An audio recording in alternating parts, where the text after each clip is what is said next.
Justin à Volonto. Je suis professeur certifié de l'enseignement secondaire à la retraite. J'ai enseigné avant ma retraite dans le lycée collège où j'ai servi.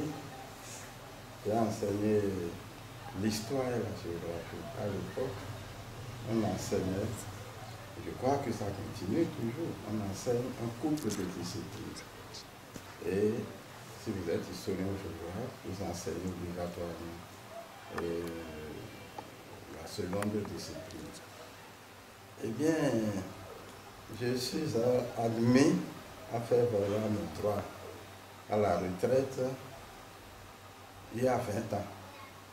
C'était en 2003.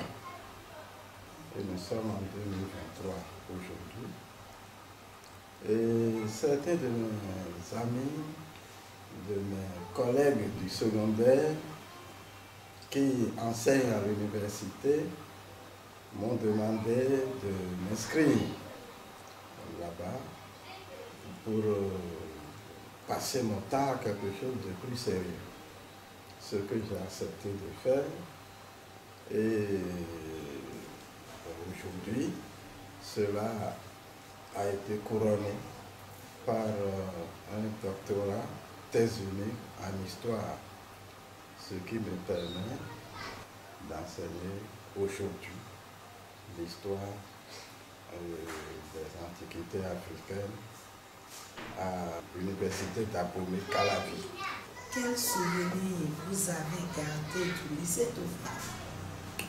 Le premier souvenir que je garde du lycée Topha Premier, c'est que quand j'ai pris service, c'était en 1982, je suis tombé dans un groupe où il n'y avait pas le moindre homme. Le chef de la maison, la directrice, c'était une directrice.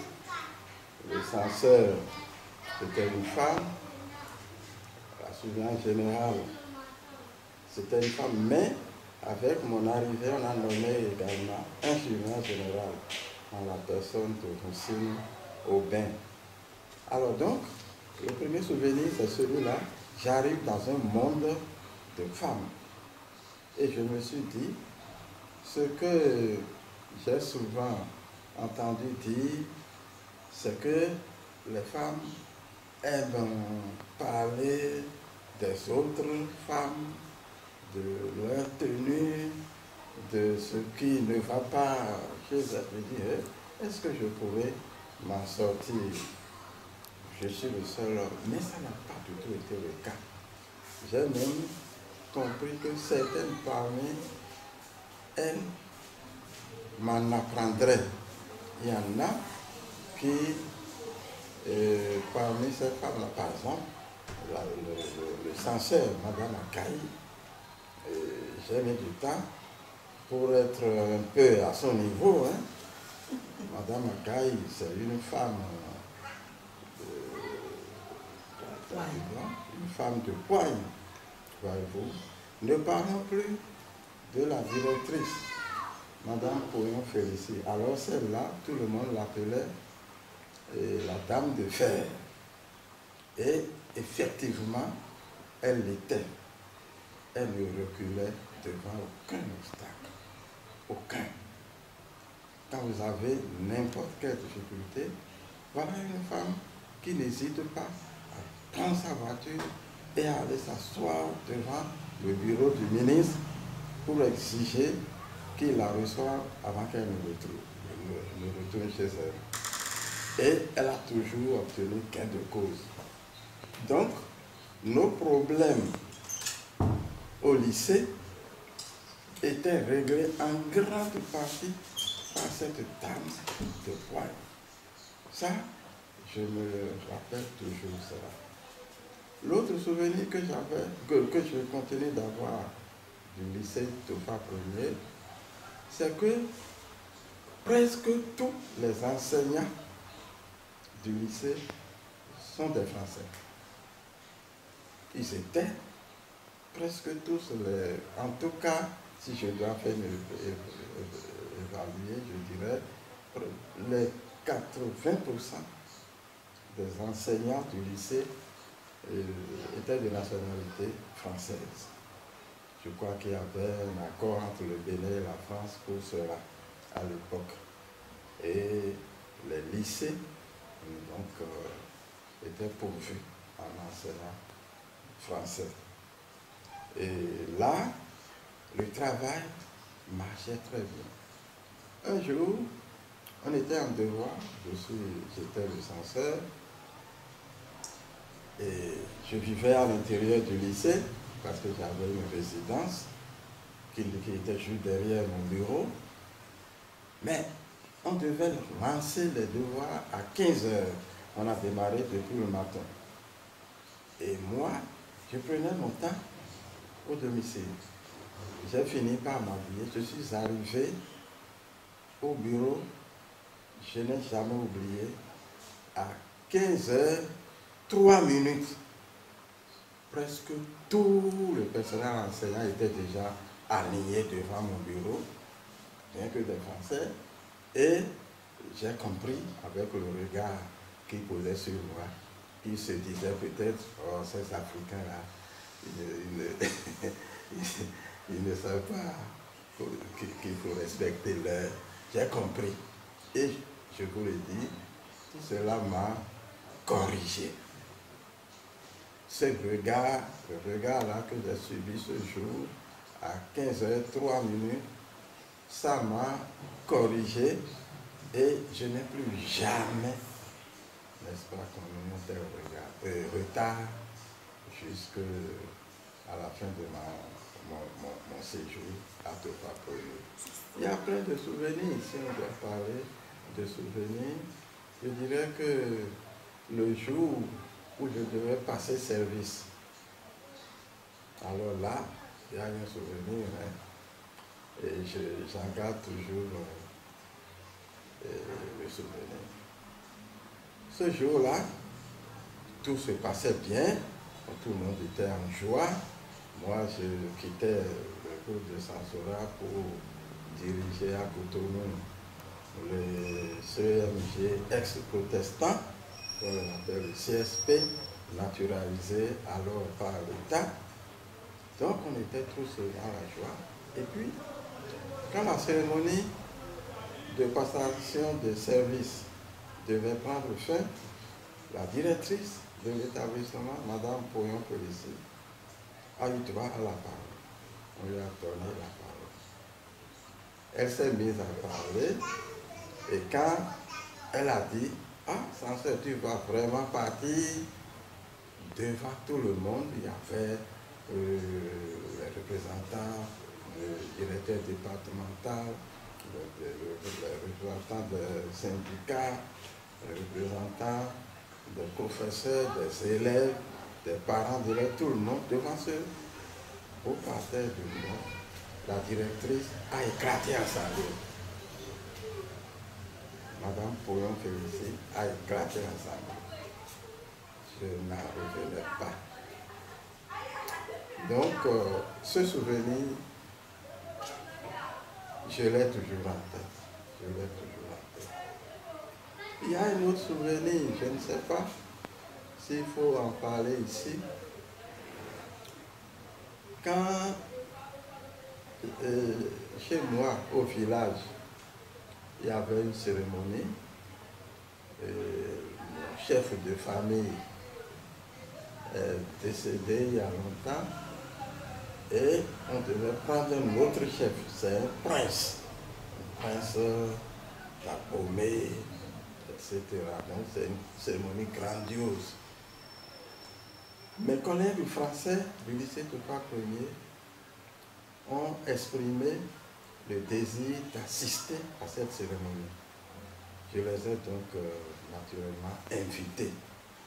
Et ils sont tous venus chez moi. Tous. Avec leurs appareils photo, avec etc. Et donc, on a fait la cérémonie, c'était une très belle cérémonie. au retour de cette cérémonie à Porto Novo, c'était pendant les vacances.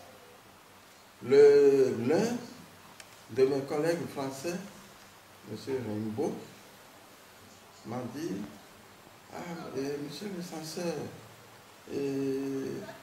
est-ce que vous retournez encore au village dans l'immédiat? Je dis oui, j'y vais le week-end prochain. Il dit très bien, je veux envoyer un courrier à tel élève, c'est un de nos élèves de lycée qui est en vacances à Abomey. Donc il dit, je voudrais lui envoyer un courrier. Je dis, pas de problème, remets-moi la lettre. Il m'a remis la lettre. J'ai pris. Et puis, la directrice me dit, le jour où tu vas à Abomey là, parce que j'ai déjà demandé, obtenu l'autorisation d'absence auprès de ma directrice. Et elle me dit, censeur, tu ne pourras plus partir ce jour-là. Prends un autre jour.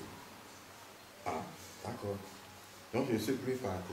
M. Rimbaud est venu à ma résidence au lycée de Pape-Premier a constaté que je ne suis pas parti. Je dis, que c'est pas? Je dis, non, c'est toi-même, tu sais, on a telle cérémonie, je ne peux plus y aller. Mais je pars désormais tel autre jour. Il dit, d'accord, il n'y a pas de problème. Et puis, autre chose, un autre programme du lycée tombe encore sur ce programme-là. Je ne pouvais pas non plus partir au village. Monsieur Rimbaud arrive le soir et me trouve à la maison. Je dis, mais c'est quoi? Mais non, ma lettre, ma lettre. Mais qu'est-ce que je fais? Ma lettre, c'est quoi? Je ne sais, j'ai dit non, je vais la lui remettre, monsieur Rimbaud. Il dit, et vous partez quand? Je dis, je pars après-demain. C'était les vacances. Effectivement, je suis parti. Je suis parti à Abomey. J'ai fait appeler le jeune homme. Et on m'a dit que lui, il a fait un mouvement à Beauvais-Cotonou. Lui, il est venu à Cotonou pour rencontrer justement M. Rimbaud. Moi, j'avais sa lettre. Mais je la lui ai déposée. Je la lui ai déposée auprès de quelqu'un d'autre. Et à mon retour, M. Rimbaud file chez moi. Il dit, où est ma lettre? Où est ma lettre? Il dit, non, je suis allé à Abomey, on m'a dit que le jeune homme est retrouvé à Cotonou.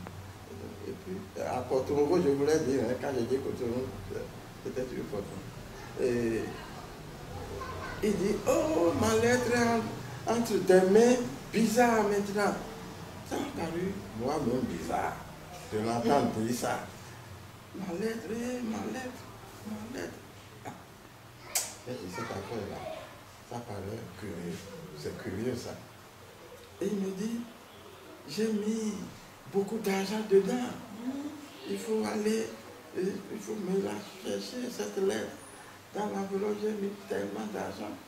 Alors que c'est une enveloppe ordinaire, avec peut-être un petit papier dedans. Il dit beaucoup d'argent. Et il me dit, mais monsieur le censeur, vous ne pouvez pas l'épaisseur de l'enveloppe. C'est ça qui m'a amené à dire non, c'est pas, c'est faux. Donc, je suis retourné au village le week-end d'après. J'ai repris la lettre à celui à qui je l'ai déposée et j'ai ouvert la lettre. Il n'y avait pas le moindre sou dedans. C'est un souvenir bizarre. Pas le moindre sou. J'ai dit, mais comment tu vas mentir comme ça? Il n'y a pas le moindre sou dedans. Et puis, plusieurs lettres, je l'avais ouvert. J'ai commencé à la lire. Il écrit à un garçon et il met ma chatte. Aïe, ma chatte. La dernière fois, ceci, cela. Une lettre amoureuse. C'est choquant. Un homme. À un homme. Pendant cette période-là. À l'époque. C'est ça. Ah là, J'ai dit, je comprends pourquoi il s'agitait autour de cette enveloppe. Il a peur que ça ne tombe en des mains que lui ne souhaiterait pas. Donc, j'ai pris la lettre. Je les allé rencontrer la directrice. J'ai dit, madame la directrice, il faut qu'on sorte tout ce monsieur-là du personnel administratif parce qu'il va dépraver nos enfants. Il va dépraver nos enfants. Et tout de suite, la directrice, elle a pris la lettre. Elle a pris la lettre, elle est partie au ministère. Et puis, on a sauté M. Rimbaud, effectivement. M. Rimbaud est parti immédiatement en France. Ça a été rapide. Ça, c'est un souvenir douloureux. Douloureux que je n'aime pas évoquer partout, mais c'est l'un des souvenirs qui m'ont le plus marqué. Alors, quand moi je suis revenu, je lui ai dit, mais écoute, monsieur, c'est pas bien, c'est pas sérieux. Il dit, qu'est-ce que j'ai fait? J'ai dit, mais non, mais tu as dit que tu as mis de l'argent dans la lettre. Il n'y avait pas un seul billet dedans. Pourquoi tu me dis ça? Mais j'ai compris pourquoi tu l'as dit. Il dit, comment? Monsieur le censeur, vous avez lu? Vous avez lu? Il a commencé à s'ajouter. Je lui ai dit, j'ai lu. Non seulement j'ai lu, mais c'est que... Remettez la moitié, elle n'est pas avec moi. C'est avec la directrice. Va chercher ta lettre auprès de la directrice. Naturellement, il n'est pas allé vers la directrice. Parce que chaque fois qu'il demandait à la directrice s'il va passer, elle a dit jamais. Il n'est pas allé. Et puis lui-même a commencé par ne plus arriver au lycée. Il ne venait plus au cours. Alors ce souvenir, il est un peu douloureux. Bon, quel autre souvenir, c'est que le lycée était l'un des établissements les plus performants du Bénin, parce que à l'époque, les ministres félicitaient les établissements travailleurs et nous envoyaient des courriers d'élèves de félicitations. Le lycée a toujours reçu une lettre de félicitations pendant que j'y étais, parce que nous étions toujours parmi les 5 premiers au BPC au Bénin et au baccalauréat au Bénin. Voilà le souvenir que je garde, n'est-ce pas, du lycée Tofa Premier. Et les élèves, il faut en parler, les élèves du lycée, puisque après, j'ai enseigné dans 2 établissements et j'ai fini par comprendre que les élèves du lycée étaient studieux, travailleurs et avaient vraiment une bonne éducation. En tout cas, une éducation meilleure que celle que j'ai eue avec d'autres élèves dans d'autres établissements. Quelle est votre impression par rapport à cette idée de reconnaissance de votre action au lycée Tofa? Mais non, je trouve cette initiative très heureuse. Très heureuse parce que moi, depuis que le professeur Fibolet m'a parlé de l'initiative, je me suis dit, ah mais ça veut dire que nous n'avons pas perdu notre temps au lycée. Il y a des gens qui se souviennent encore de nous. Ah, c'est une bonne chose parce que c'est une sorte de célébration de quelqu'un de son vivant, pas à titre posthume. Et là, une célébration de votre vivance, les initiateurs de cette célébration-là, on ne peut que les remercier véritablement. Parce que pour nous, nous sommes allés faire notre job au lycée. On a fait notre travail républicain. L'État nous a envoyé tout le travail, on l'a fait. Mais quand vous le reconnaissez après, on vient vers vous, on dit vraiment, il faut nous dire vos souvenirs. Nous avons remarqué que votre passage au lycée n'a pas été anonyme. Ça fait plaisir. Ça fait plaisir. Ça fait si plaisir que moi je remercie tous les initiateurs de cette célébration. Je souhaite qu'il en soit de même pour eux et que partout où ils passent, que c'est des enseignants, que les élèves et étudiants leur sachent créer plus tard. Merci, professeur. Quel est votre dernier mot? Mon dernier mot, c'est que le lycée Tofa Ier ne meurt pas. Parce que le peuple a besoin de vous. Vous êtes nos mamans. Nous avons besoin de vous. Oui, au Paris. Allez à l'école pour votre avenir et pour servir votre peuple. Allez à l'école pour votre avenir, pour servir votre peuple. Vous allez à l'école pour votre avenir et pour servir votre peuple. Vous allez à l'école pour votre avenir et pour servir votre peuple.